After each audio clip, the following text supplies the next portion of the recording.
My teacher refused to lock down during a real school shooting, even blocked the light switch while gunshots got closer. When I begged her to let us hide, she said, "Sit down or you're expelled." I just stared at her. That was 1 year ago. Last week, she was led out of her apartment in handcuffs. I was in Miss Brown's AP history class when the lockdown announcement crackled over the PA lockdown. Lockdown. This is not a drill. We'd done this drill 100 times since kindergarten. Lights off. Hide in the corner. Stay quiet. Simple. Everyone started moving automatically, but Miss Brown stepped in front of us. With that look she gets when someone questions her authority. Get back to your desks now. Her voice had that edge. That meant business. I didn't approve any lockdown drill today. I raised my hand out of habit, but Miss Brown, we're supposed to. The only procedures you follow are mine. Sit down or you're all getting zeros on your presentations. Then she launched into her whole life. Been teaching for 25 years speech. The one about respect and how her generation didn't need constant hand-holding. Here's the thing about Miss Brown. She was one of those teachers who was super strict about weird stuff, but lazy about actual teaching. She'd mark you absent for being 30 seconds late, but give everyone A's on essays she obviously hadn't read. I once turned in a paper with a whole paragraph about SpongeBob in the middle, just to test it. Got a 98, so most of us sat back down. Nobody wanted to risk their GPA over what was probably just another drill. But then the announcement repeated, code red. This is a code red. All staff and students follow lockdown procedures immediately. That never happens in drills. They announce it once, and that's it. My stomach started doing this weird flip thing, the same feeling I get before a big test I didn't study for, except worse. I kept glancing at the door. The hallway was still bright, fluorescent lights blazing. In drills, teachers always turn off their lights immediately. Then I heard it pop like firecrackers, but not. Everyone's phone started buzzing at once. I pulled mine out under my desk. My boyfriend Tyler was in chemistry 2 halls over. His text made my blood freeze. Hiding in supply closet. Someone has a gum. Where are you? More text flooding in behind. Filing cabinet in main office. Under Mr. Garcia's desk, I showed Miss Brown my phone. My boyfriend says there's someone with AI. See what's happening here. You think you can stage some elaborate prank to get me in trouble? Get me fired? The popping sounds were getting louder. Closer. Someone screamed in the hallway. Not a fun scream, not a playing around scream. That's probably drama class practicing, Miss Brown said, but even she didn't sound sure anymore. I could see Mr. Peterson's class across the hall. Lights off. No movement. Just darkness. Where 20 kids should have been. My hands were shaking so bad I could barely type. Henderson won't let us hide. Still at desks. Tyler, what? Get to safety now. Ben tried next. Sweet Ben, who never argued with anyone. Ms. Brown, please. This feels real. Feelings aren't facts. Ben, sit down. More running in the hallway. Lots of feet, all going the same direction. Away from something or someone. The PA crackled again, but cut off mid-ward. That's when we heard the shots. Not pops anymore. Bang, bang, bang. Like someone slamming a metal door, but sharper, louder, real. I stood up. We need to hide now. Sit down or you're expelled. Ms. Brown moved to block the light switch. I will not lose my job because you children want to play games. Something in me snapped. I don't care. I sprinted for the lights. That's when everyone lost it. Half the class rushed to the safe corner. The other half froze at their desks, torn between a lifetime of following rules and that primal voice screaming, danger. Ms. Brown grabbed at my arm as I passed, but I yanked away. She was yelling about disrespect and consequences. You're all being hysterical. This paranoia is exactly What social media has done to you. Manufactured fear, but we weren't listening anymore. Desks scraped across linoleum as we barricaded the door. Someone was crying. Someone else was praying. The kids who'd frozen finally scrambled over, cramming into our corner. 23 teenagers trying to become invisible. Everyone except Ms. Brown. She stood at her desk, arms crossed, fury radiating off her. The doorknob rattled. Everyone stopped breathing. The handle turned, locked. Thank God. Locked. A shadow passed under the door. Paused. We could hear breathing on the other side. Or maybe that was just my heart pounding in my ears. Footsteps. Moving on. Those were the longest 10 seconds of my life. The SWAT team found us 40 minutes later. Ms. Brown was still babbling about how we'd overreacted to a simple drill. And a week later, we finally found out why. Because that's when they told us who the shooter was. Jake Wilson from my sophomore English class. The quiet kid who sat in the back corner drawing anime characters in his notebook. The paramedic wrapped the blood pressure cuff around my arm while I sat on the gurney outside, my whole body shaking like I had hypothermia even though it was May. She kept checking my pulse and asking if I could breathe. Okay, but all I could think about was Jake walking past our door. Jake with a gun. Jake, who I'd lent a pencil to last week. Detective Santos showed up with her badge and notebook, crouching down to my level while asking me to walk through everything that happened in MS Brown's room. I told her about the announcement about Ms. Brown making us stay at our desks, about the sounds getting closer. She wrote everything down, nodding when I mentioned turning off the lights myself. The parking lot was chaos with parents running everywhere, news vans setting up, ambulances leaving with their sirens on. Mom crashed through the police tape, still wearing her hospital scrubs, mascara running down her face as she grabbed me so hard I couldn't breathe. She kept touching my face, my arms, checking for injuries that weren't there while demanding answers from Detective Santos about how a teacher could keep kids exposed during an active shooter. Tyler's mom was there, too, crying and hugging him over and over while he stood there looking blank. Detective Santos brought me to a quieter spot and pulled out her tablet, showing me screenshots of my text to Tyler about Ms. Brown not letting us hide.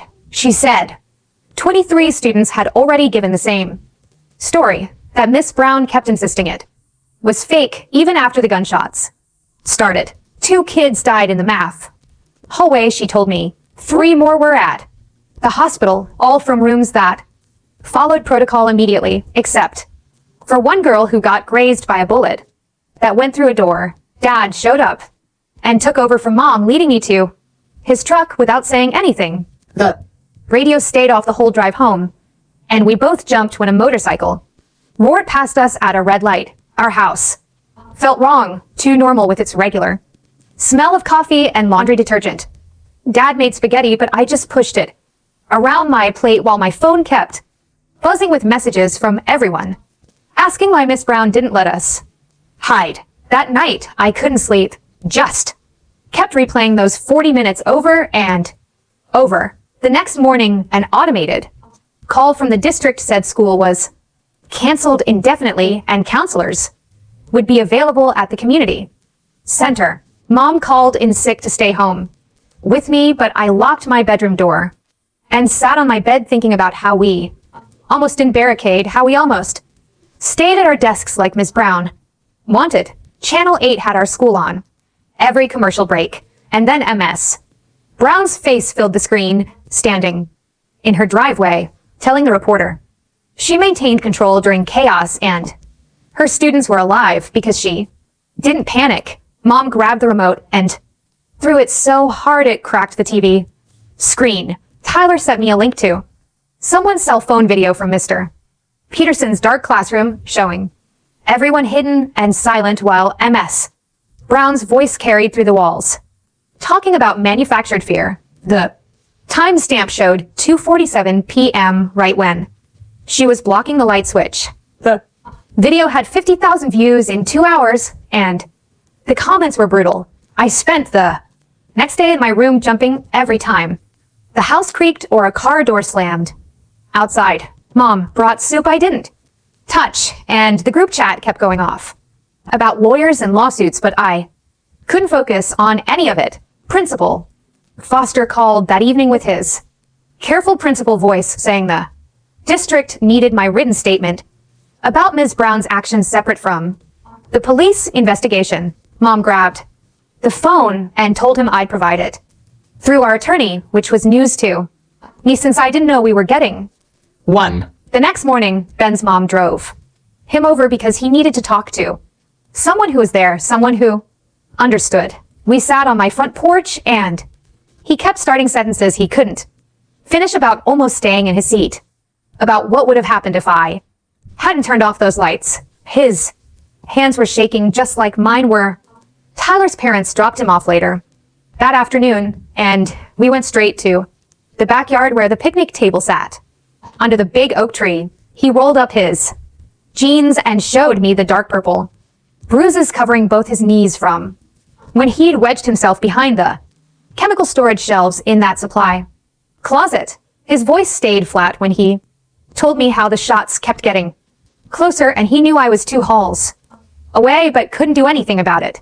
We sat there for an hour, not really talking about it, but not talking about anything else either, while his fingers picked at the splintered wood on the table. Day 5 started with Mom on the phone scheduling appointments, and by noon, she'd found Rebecca Thompson, this lawyer who specialized in school safety cases. Her office downtown had newspaper clippings covering every wall, headlines about negligence lawsuits and safety violations at schools across the state.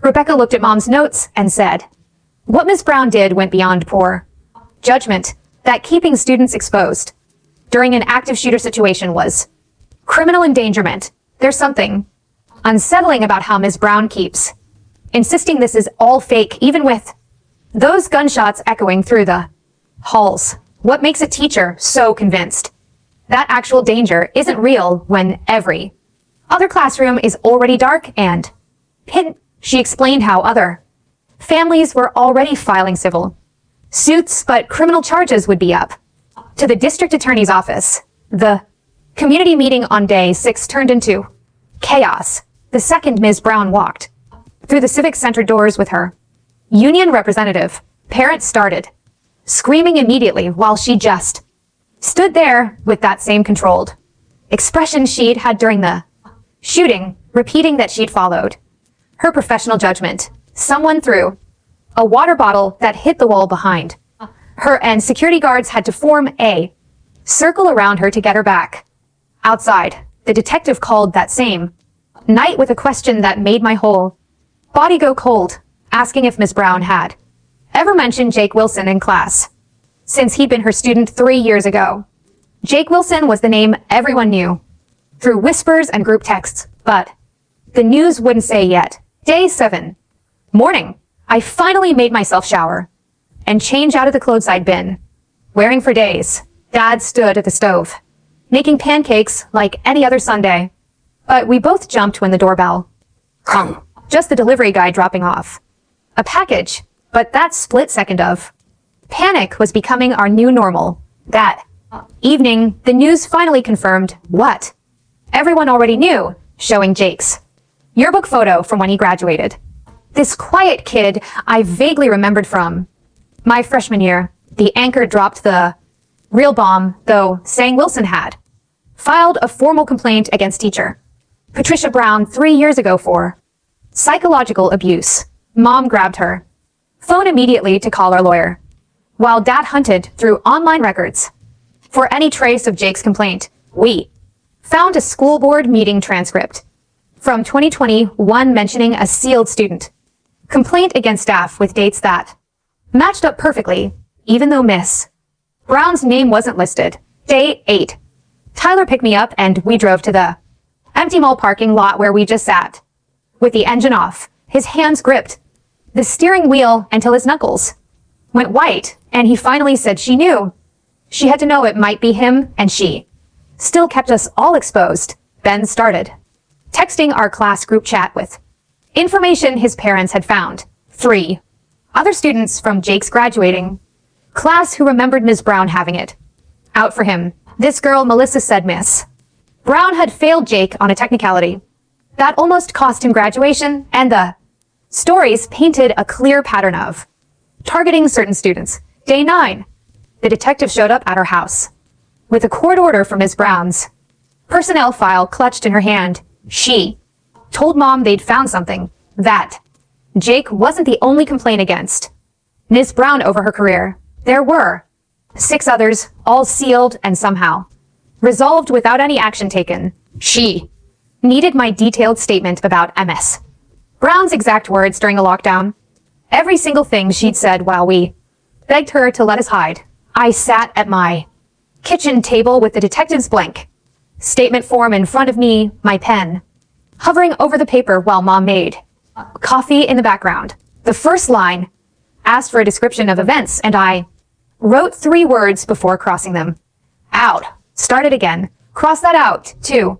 How do you put into words the way someone's voice changes when they've been in charge for so long they can't imagine being wrong? The detective waited patiently while I tried 6 different ways to explain how Ms. Brown stood there blocking the light switch while we heard those shots getting closer. I finally just wrote exactly what she said and did step by step.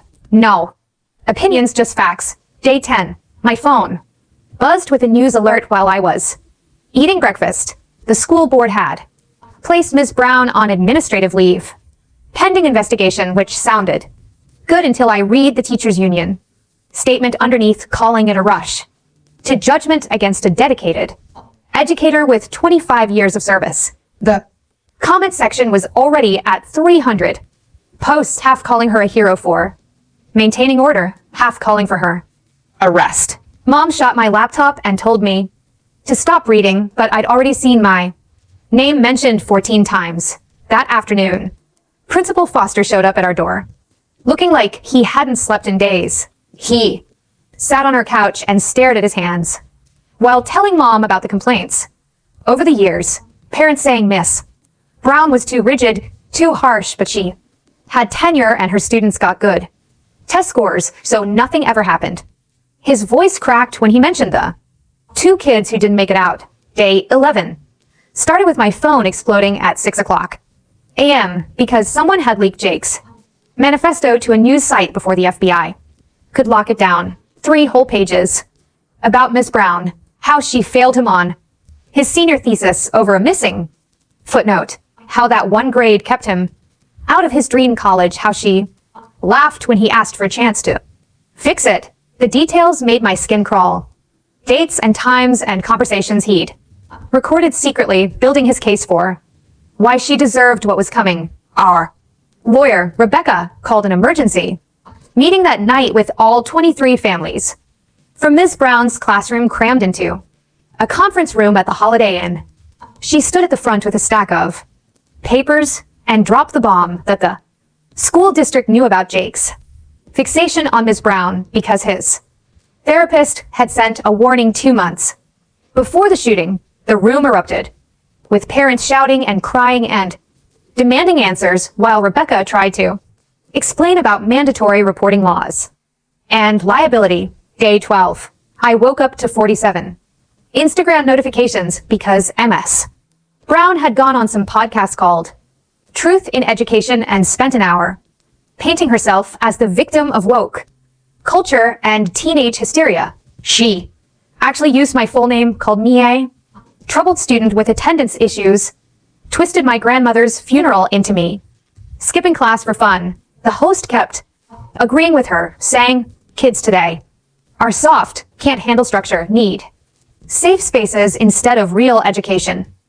Rebecca filed a cease and desist within 2 hours, but the episode had already been downloaded 12,000 times. My Instagram filled with strangers calling me a liar, an attention seeker, a crisis actor. Someone found Mom's work number at the hospital and started calling the nurse's station, asking if she was proud of raising a daughter who destroys teachers' lives. It's day 13. Tyler came over with his sleeping bag and sat up on my bedroom floor because neither of us could handle being alone anymore. We lay there in the dark at 3 a.m. both wide awake, staring at nothing. He kept going over that day, how he could have pulled the fire alarm from the chemistry room, how that would have evacuated everyone before Jake even started. The what ifs were eating us both alive, but there was nothing to say that would make it better. M. Brown's husband, who sold real estate all over town, started a GoFundMe for her legal defense the next morning that hit $30,000 in 6 hours. The description called this a witch hunt against a dedicated teacher, included photos of her at graduations with former students who became doctors and lawyers, carefully leaving out anyone who didn't fit the narrative. People from 3 states away were donating and leaving comments about how liberals are destroying education. Day 14, Ben's mom called to say they were pulling out of the group legal action, her voice shaking as she explained that Ben's dad's construction company had just lost 3 major contracts with no explanation. She kept saying they couldn't prove it was connected, but everyone knew Ms. Brown's brother-in-law ran the biggest development firm in town and golf with half the city council. Daniel Harris from my grade found me at the coffee shop that afternoon, his phone already out and shaking in his hand as he slid into the seat across from me. He'd been hiding in the main office during everything pressed behind the secretary's desk where he could see the security monitor, and he'd recorded the whole thing on his phone without even thinking about it. The video was grainy, but clear enough to see Ms.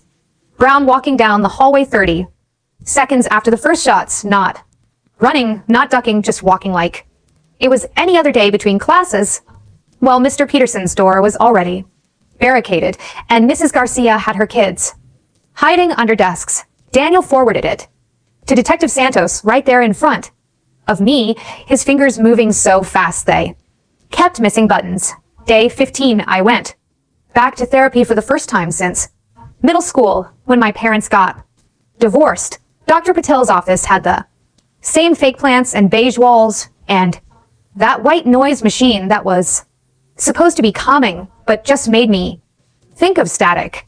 I told her about the shadow under the door and how I still hear Miss Brown saying we're being hysterical while people were dying down the hall. She wrote notes on her yellow pad and asked me to describe what I felt in my body when I remembered it. Daniel's video hit Twitter before dinner that same day, and by midnight, #BrownNew was trending with 40,000 retweets. People kept slowing it down and zooming in where you could see her checking her phone while other teachers were dragging kids into classrooms. The time stamp, clear as day, showing this was after the shooting started. News van showed up at Daniel's house, and his parents had to take him to stay with his aunt in Boston. Day 16, Detective Santos called me in to look at the footage with some specialist from the state who kept pointing at the screen with her pen. She showed me how there was no startle response when the shots went off. No surprise on Ms. Brown's face. Just this calm decision to keep walking. They were building a case for willful endangerment, she said, which could mean up to 5 years in prison. Mom picked me up from the station and drove straight to the district office where she filled out the paperwork to pull me out for homeschooling. Miss Brown walking calmly down the hall while other teachers barricaded doors is the kind of detail that makes lawyers rub their hands together and insurance companies reach for their checkbooks. She took 3 weeks of vacation time she'd been saving for years and told me she didn't care about my college applications. She cared about me being alive. And we both ended up crying in the kitchen while the pasta boiled over on the stove. Day 17, Ms. Brown's lawyer held this big press conference on the courthouse steps with 3 of her former students standing behind him in suits. One was a state senator now who kept talking about rushing to judgment and promised to investigate the investigation, while the lawyer claimed the video was doctored and demanded independent analysis. Tyler's parents didn't wait for any of that and transferred him to St. Mary's private school the same day. His mom, explaining they couldn't wait for the system to sort this out. He texted me constantly from his new school, feeling guilty about leaving, even though I kept telling him to get out while he could. Our phones became this lifeline. Both of us waking up at 3 a.m. and texting each other just to make sure the other was still there. Day 18. I couldn't sleep again, so I started Googling Ms. Brown and found this old Reddit thread from 2019 where someone asked, "Who is your worst teacher?" 3 different accounts mentioned her by name, talking about her mind games and how she'd pick one student each year to torment. The thread had been deleted, but the cached version was still there on the Wayback Machine. So I screenshot everything and sent it to our lawyer. Day 19, the school board meeting turned into complete chaos when parents started screaming at each other across the auditorium. Half of them wanted Ms. Brown arrested immediately, and the other half thought she was being scapegoated, with one woman yelling that Ms. Brown saved those kids by maintaining order. Then's dad stood up even though they pulled out of the lawsuit and shouted back that she nearly got them all killed, and security had to clear the whole room while people were still pushing and shoving in the parking lot. Rebecca Harris, Daniel's mom, filed for a restraining order the next morning after Ms. Brown's supporters started showing up at our houses, taking photos of our front doors and posting them online with our addresses. The judge said without direct threats, it was just free speech, though, and Rebecca sat in the courtroom, crying while the judge explained that taking pictures from public property wasn't illegal. That same night, I couldn't sleep and kept scrolling through my phone, looking at all the comments defending Ms. Brown. Around 3 a.m., something inside me just snapped. I grabbed my laptop and started pulling up the audio recordings from that day that the news had released. The timeline was public record now. Thanks to the investigation, I synced up Ms. Brown's exact words with the sounds of gunshots in the background. Setting up my phone against my desk lamp, I hit record and just started reading from the transcript. I didn't approve any lockdown drill today. Bang, echoed from my laptop speakers. Sit down or you're all getting zeros. Bang, bang. My hands were shaking, but I kept going through every single thing she said while kids were dying down the hall. When I posted it to TikTok at 4:17 a.m., I didn't expect anything. By noon, it had 2 million views and climbing fast. Other kids from school started making their own videos showing what their teachers did. Mrs. Garcia from Spanish had everyone under desks in 8 seconds. Mr. Peterson had his whole class in the storage closet before the second announcement. Coach Williams literally carried 2 freshmen who froze into the equipment room. Every single teacher, except Ms. Brown, had their students hidden within 30 seconds. The hashtags exploded across every platform. Teachers Save Students showed heroes while hashtag Brown chose control showed our classroom still sitting at desks while gunshots echoed. That night around 2 a.m. Tyler showed up at my house without warning.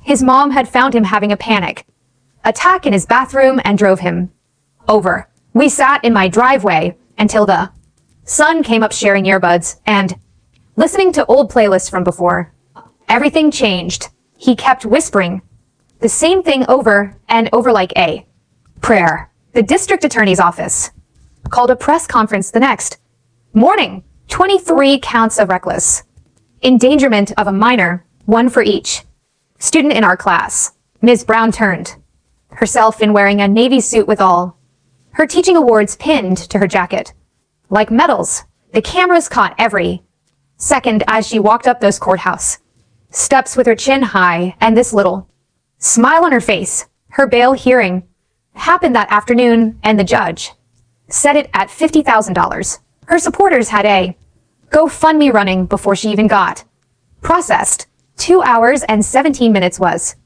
all it took to raise the full amount. She walked out of that courthouse still, smiling, and stopped right in front of the cameras. Mom had to grab both my arms and physically drag me back to the car when Ms. Brown started talking about vindication and control. The victims' families started meeting at the community center on Wednesdays, but I couldn't make myself go. Mom went instead and came back with huffy eyes every single time. She just hold me extra tight and not say anything about what she heard there. Then texted me a photo of something his mom found while cleaning out old PDA files from her garage. Jake Wilson's junior year essay with Ms. Brown's comments all over it in red pen. The essay looked fine to me, but her notes were brutal about lazy thinking and disappointing effort. At the bottom, in her perfect handwriting, she'd written a note about discussing his future in her course. Detective Santos called me the next day saying they'd found 6 more complaints against Ms. Brown going back 15 years, all from male students and all mentioning something the parents called psychological manipulation. Every single complaint got dropped after closed-door meetings with administration. The detective sounded tired when she told me this wasn't unusual in cases like this. Principal Foster resigned at an emergency press conference that nobody expected. He stood at that podium and actually admitted he failed us. He said Ms. Brown should have been removed years ago, but he chose the easy path instead. The reporter seemed shocked that someone was actually taking responsibility for once.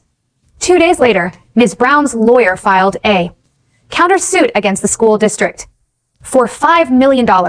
They claimed the district was scapegoating her for their own security failures. My phone buzzed with a news alert while I was in my therapist's waiting room, and I actually laughed out loud at the audacity. The next day, Rebecca called a meeting at the community center, and all 23 families showed up. She stood at the front with stacks of papers and started handing them out while explaining we weren't just defending ourselves anymore. We were filing criminal complaints with the state board and launching a federal civil rights lawsuit. Parents were signing papers and exchanging phone numbers while Rebecca's assistant took notes on her laptop. That night I couldn't sleep, so I started writing everything down in this old notebook I found in my desk drawer. Every word Brown said during those 47 minutes went on the page. The way she blocked the light switch, how she threatened us with zeros and expulsion while gunshots got closer. Dr. Patel said writing helps process trauma, but it felt more like building a case. 3 days later, my phone started blowing up with notifications about this new website. A group of Ms. Brown's former students had created something called Survivors of Room 203. I clicked the link and saw a testimonial after testimonial pouring in. 37 stories in the first few days alone. Kids from 10 years ago describing the same tactics. Public humiliation when you questioned her grades, mysteriously dropping if you challenged her authority. Mind games that made you doubt yourself. The pattern was right there for everyone to see. A local reporter reached out through my mom asking if I'd do an interview. My hands were shaking when the camera started rolling, but I kept my voice steady and told them exactly what happened, how she looked at us while gunshots echoed in the hallway and chose her authority over our lives. The segment aired that evening, and my phone didn't stop buzzing for hours. Ben surprised everyone the next day by posting his own story on Instagram. Despite his parents begging him not to, he wrote about almost staying seated because he was more afraid of Miss Brown's punishment than dying. He said, "I saved his life by defying her." Within 3 hours, his post had 10,000 shares and climbing. The FBI agent called my parents that afternoon with new information they'd uncovered. Jake had texted a friend the night before the shooting about Ms. Brown destroying him in front of everyone. The friend had deleted the messages out of guilt, but investigators recovered them from the phone company servers. The texts were explicit about Jake's plans and his specific hatred for Ms. Brown. 2 days later, news broke that Ms. Brown's husband had filed for divorce and moved out in the middle of the night. Court documents showed he'd been planning it for months, but the shooting pushed up his timeline. Even her own husband was abandoning ship.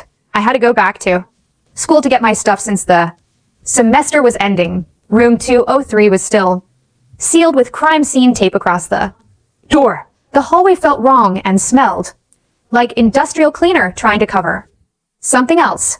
I grabbed my things from my locker as fast as I could while Tyler waited in the parking lot with a car running. The prosecution brought in this expert named Dr. Catherine Mills, who specialized in crisis response. She spent 3 days reviewing everything, and her conclusion was brutal. Ms. Brown violated every single established protocol and showed gross negligence that directly endangered our lives. As Brown supporters raising $50,000 in just 2 hours makes me wonder who exactly has that kind of money and motivation to defend a teacher who kept kids seated during gunshots. Her report was 50 pages of professional language, basically saying Ms. Brown chose control over children. Then Ms. Brown supporters decided to organize a rally at the courthouse, which turned into a disaster. Parents of the 2 students who died showed up as counter-protesters. When someone yelled that Brown did nothing wrong, one of the mothers just collapsed, sobbing on the courthouse steps. The photo went viral within minutes, showing our town completely divided. News fans from 3 states away started showing up. Tyler's mom organized a support group meeting at the community center that weekend, where 23 of us survivors gathered in a circle of folding chairs. The girl from Mr. Peterson's class kept twisting her hair around her finger while she talked about how their teacher immediately flipped desks to make a barrier. Another kid from the science wing described his teacher pulling them into the chemical storage room and blocking the door with a filing cabinet. Everyone had the same story except us. Their teachers protected them. Ours tried to get us killed. One girl just looked at me and said, "We shouldn't have had to save ourselves," and everyone nodded. The State Board of Education finally launched their investigation on day 35. After the media pressure got too intense, Rebecca called me that afternoon to say they were subpoenaing 10 years of records from the school district. She said the investigators found 17 formal complaints against Mrs. Brown that were never properly documented. Criminal charges against the administrators who covered for her were now on the table. Mom arranged dinner with Tyler's family that night, where we all sat around their dining room table, pushing food around our plates. Tyler's dad kept trying to talk about his college plans for next year, but the words just hung there. His mom mentioned summer vacation ideas, but stopped mid-sentence when a car backfired outside, and we all jumped. We were all pretending we weren't different now. That loud noises didn't make us freeze. That shadows didn't make our hearts race. On day 40, I found myself at the state capitol building with a microphone in front of me and 300 people in the audience. The legislative committee sat behind their long desk taking notes while I read from my prepared statement.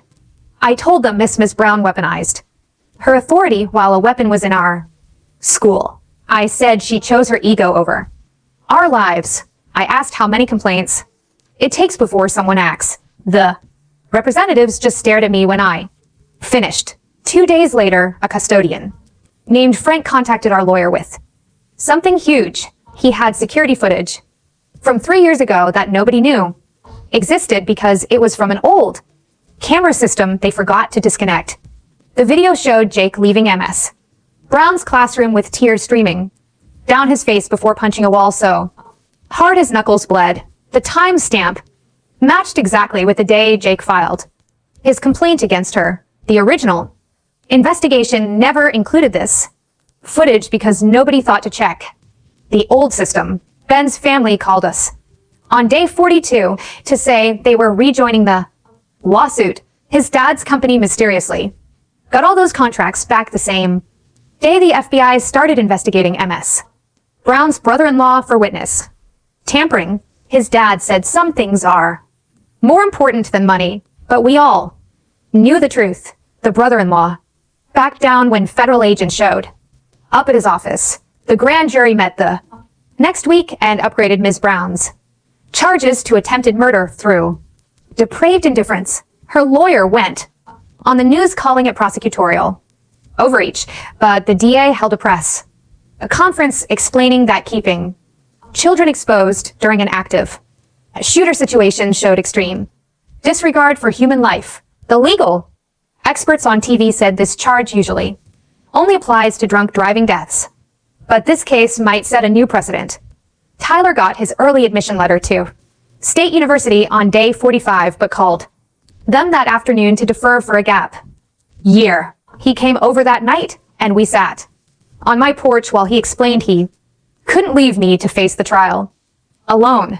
We both knew what we had wasn't normal teenage stuff anymore. We were connected by something darker now, something that went beyond love into shared survival. Day 47 was my first good day since the shooting. I went 6 whole hours without thinking about it, while helping Mom reorganize the garage. Then the guilt hit me like a truck. How could I forget even for a minute when 2 kids were dead? Dr. Patel said, healing isn't linear during our session, but it felt like betrayal. It felt like I was abandoning the kids who didn't make it out. The state board held their hearing on day 50 to revoke Miss Brown's teaching license. She showed up in a black suit, claiming this was a lynching of a dedicated educator. When they showed her testimonials from 37 former students describing her behavior, she called them weak children who couldn't handle high standards. Several board members visibly pulled back from their microphones. The woman running the hearing had to call for order twice when Ms. Brown started yelling about cancel culture. They voted unanimously to revoke her license permanently and referred the case to the Attorney General for additional charges related to child endangerment spanning her entire career. The next few weeks passed in a blur of legal meetings and therapy sessions until Detective Santos called me on day 52 with news that made my hands shake so bad I dropped my phone. She'd been digging through old personnel files at the district office when she found a sealed folder from 2009 about Ms. Brown's transfer from Westfield High. A student there had tried to kill herself and left a 3-page note naming Ms. Brown specifically for the daily humiliation and mind games that pushed her to that point. The school quietly moved Ms. Brown to our district rather than investigate because the superintendent's wife was Ms. Brown's cousin. Within hours of Detective Santos leaking this to a reporter friend, my phone started blowing up with notifications from a Facebook group called Survivors of Patricia Brown that already had 200 members. Former students from 3 different schools were sharing stories going back 25 years about her tactics, the public shaming, the way she'd give contradictory instructions, then punish kids for being confused, how she'd gaslight students about things she'd said minutes earlier. One girl from 1998 wrote that Miss Brown told her she was too stupid for college in front of the whole class, then denied it when her parents complained. Another kid from 2003 said Ms. Brown made him stand in front of the class while she listed everything wrong with his essay, including mocking his stutter. The pattern was always the same, always protected by administrators who found it easier to transfer her than deal with complaints. 2 days later, my mom drove me to meet the Johnsons and the Garkas, whose kids, Michael and Sophia, died in the shooting because they stayed at their desks following Ms. Brown's orders. Mrs. Johnson held my hand while tears rolled down her face and said she didn't blame any of us survivors. Mr.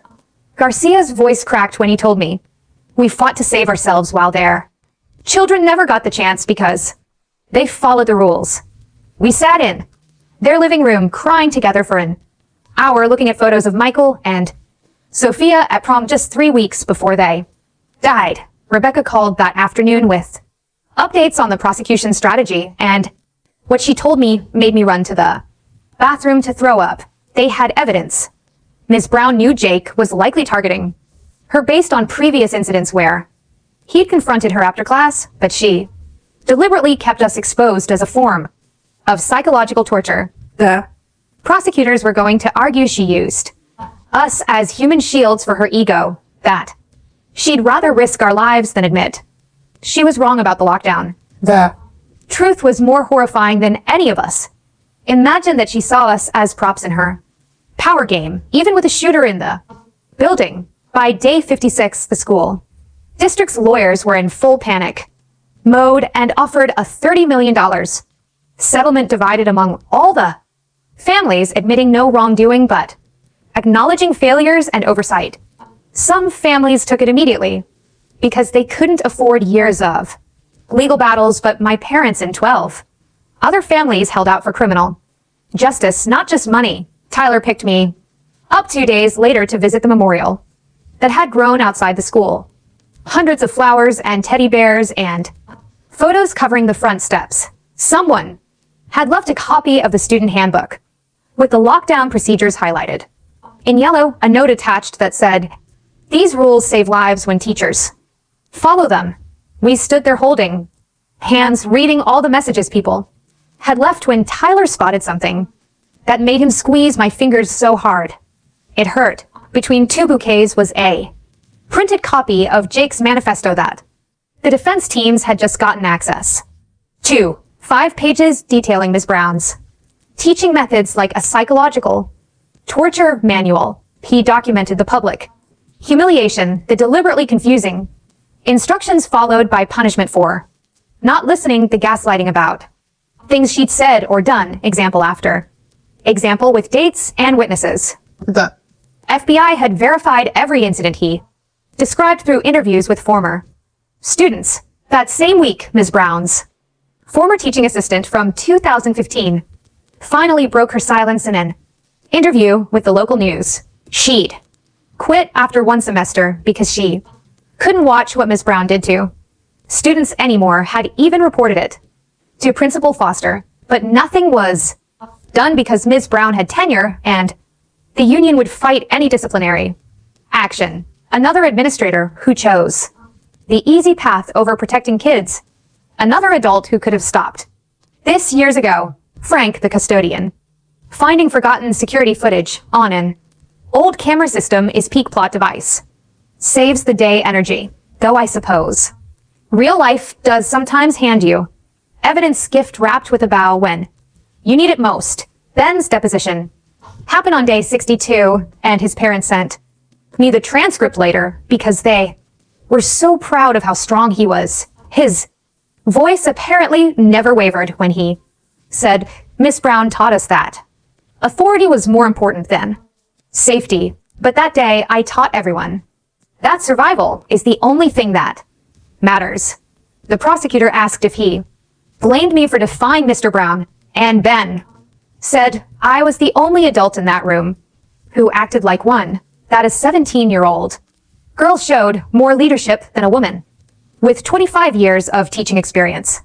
The FBI showed up at Ms. Brown's brother-in-law's house the next morning with a warrant for witness tampering and obstruction of justice after they caught him on a wiretap threatening Ben's dad's business partners if Ben didn't change his testimony. Her whole support network was crumbling as people realized the lengths she'd gone to protect herself, hiring private investigators to dig up dirt on students, families, having her brother-in-law pressure anyone who might testify against her. 2 weeks later, I sat at our kitchen table with Rebecca, the prosecutor, spreading out pages of notes.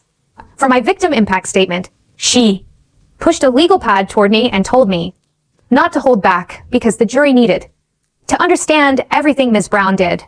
That day, Tyler sat next to me, his hand on my knee under the table while I wrote about how she kept us at our desks while a shooter walked the halls. I wrote until my hand cramped, then typed on my laptop, then wrote some more. The words came out angry at first, then sad, then just tired. Rebecca read through my draft and nodded, telling me this would help the jury see the truth. 2 days later, the court clerk called to say the trial was set for 3 months out. 3 whole months of waiting. I tried going back to normal stuff like SAT prep and college applications. But how do you write about your future goals when you almost didn't have a future at all? The Common App essay prompt asked about a challenge I'd overcome, and I just stared at the blank page for hours. Then, on day 70, my phone blew up with texts from Ben. Ms. Brown had sent an email to his parents saying their son was confused about what happened and suggesting they get him therapy to help him remember correctly. The prosecutor had her arrested within 2 hours. News vans showed up at her house and caught her being let out in handcuffs while she yelled about being persecuted for maintaining order. The judge called an emergency hearing the next morning. I sat in the gallery watching as the prosecutor showed the email and explained how Ms. Brown had violated her bail conditions by contacting witnesses. The judge didn't even let her lawyer finish his argument before revoking her bail. Court officers moved toward her, and she stood up fast, knocking over her water glass. For the first time since this all started, I saw real fear in her eyes as they cuffed her. She looked right at me as they let her pass the gallery, and I could see it hit her that she wasn't in control anymore. 2 nights later, Mom found me at the kitchen table at 3 a.m. surrounded by college essay drafts. My Common App essay was about the day I chose to survive despite my teacher's orders. Mom read over my shoulder and said I didn't have to write about this if it was too hard. I told her I did because this was who I was now. We both knew I'd never be the person I was before that day. The trial started 3 months later on a cold Monday morning. The prosecutor's opening statement included playing the audio from my phone that I'd been recording for a class project. You could hear the shots getting closer, students crying, and Ms. Brown's voice clear as day, saying we were being hysterical and manufacturing fear. Several jurors put their hands over their mouths. Ms. Brown sat at the defense table in a gray suit, still acting like she was the victim. The next day, I testified for 4 straight hours. The prosecutor walked me through every second of those 47 minutes, having me describe where everyone was sitting, what Ms. Brown said, how she blocked the light switch. Her lawyer tried to make me look like some rebellious kid who just didn't like authority, but I stayed calm and just kept repeating the facts. When he asked why I defied a teacher's direct order, I looked at the jury and said I chose to live while she chose her ego. Nobody said anything for like 10 seconds. On day 3, Tyler took a stand and talked about getting my texts about hiding in that supply closet knowing I was in danger. His voice cracked when he described the moment he thought I was dead because I stopped responding. Yes, Brown's lawyer objected, calling it emotional manipulation, but the judge said the jury needed to understand the trauma she caused by keeping students exposed. Tyler had to take 3 breaks to compose himself. Day 4 changed everything. The prosecution had enhanced the security footage audio using some FBI tech, and you could hear stuff we couldn't make out before. At timestamp 9:47 a.m., right after the first shots, Misty Brown's voice came through crystal clear, saying, if this is real, they deserve what they get for not respecting me. A juror actually gasped out loud.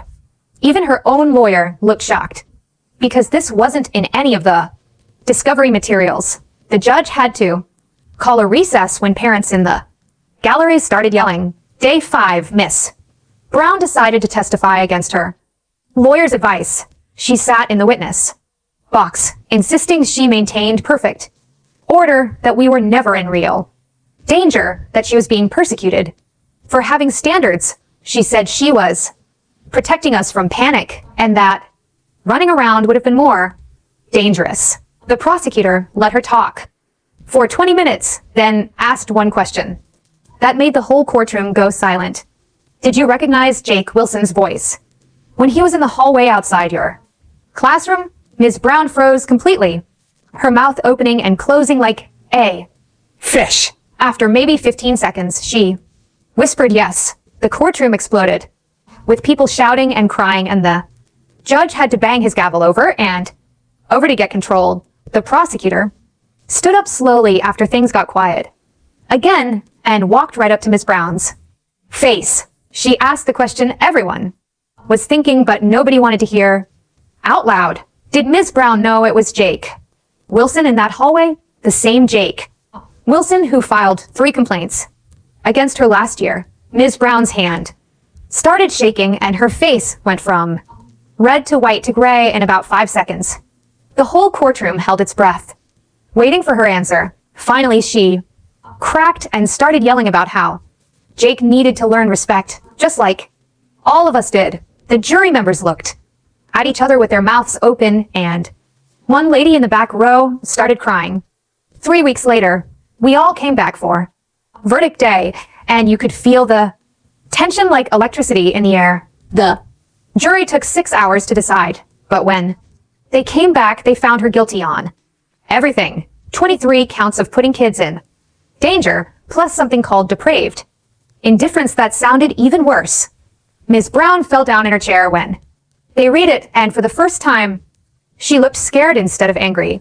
The judge said she could get up to 25 years, and the families of the 3 kids who died started sobbing. 2 weeks after that, I had to read my victim impact statement at sentencing. My hands were sweating so bad I could barely hold the paper, but I made myself look at her while I talked. I told her she taught me that being in charge without being smart about it was dangerous, that trying to control people without caring about them was just being mean.